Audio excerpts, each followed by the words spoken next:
Welcome back to another technical deep dive here in the debug zone. Today, we're tackling a big question and breaking it down with insights from other users. Hopefully, this clears up some misconceptions and helps you get the answer you need.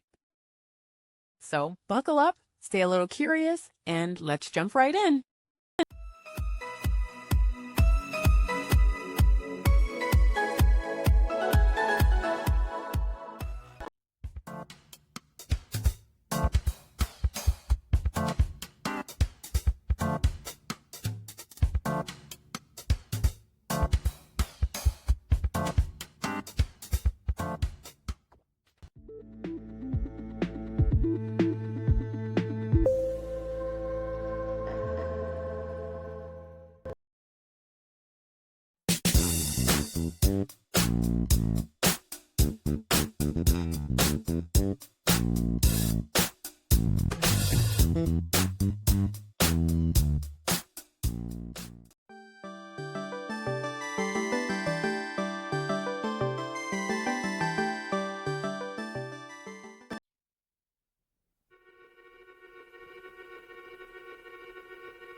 And that's a wrap.